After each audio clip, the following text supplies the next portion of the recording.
Bismillahirrahmanirrahim.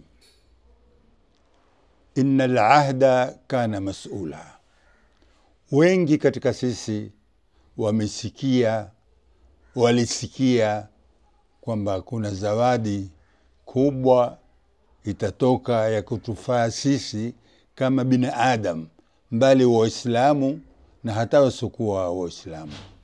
Imesikilia siku ya kuitangaza na kuibaini ahadi ya wenyewe, nayo ni chombo cha mawasiliano ya jamaa, ambacho kwamba chombo hiki kitatufaa sisi kama bani adam, mbali waislamu na hata wasiokuwa waislamu, badala ya zombo ambazo kwamba twaziona zingine zatangaza mambo ambayo hayalingani na maadili ya binadamu.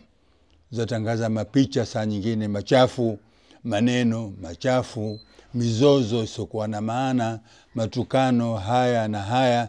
Hiki ni chombo cha qawqal ambacho kwamba ndani yake ibn Adam, yani muislamu na ndugu yetu binadamu yoyote, atapata kila akitakacho ndani yake, cha kuhusu masala ya kidini, masala ya kibiashara, masala ya uchumi, kwa lugha atakayo, ya Kiarabu, ya Kiswahili, ya Kizungu na nyinginezo.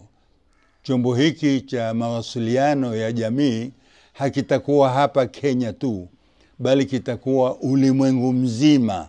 Kitatangaa na kitaenea ulimwengu mzima, cha kumfanya mwanadamu akiwa una suala lolote, sawa sawa suala lile likiwa limefungamana na dini, limefungamana na matangamano, limefungamana na biashara, limefungamana na mshawara, ataweza kuuliza kwa lugha aitakayo na aipendayo insha Allahu taala.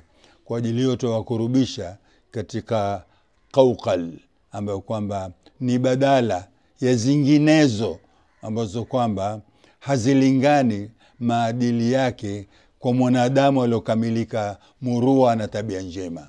Hakutokuwa na picha chafu, hakutakuwa na maneno machafu, hakutokuwa na mizozo, hakutokuwa na yasofaa.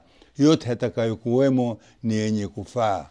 Mtu ataweza kuuliza suala lolote la kidini, la kidunia, la kibiashara, la kiuchumi, la kinyumbani, la kitangamano.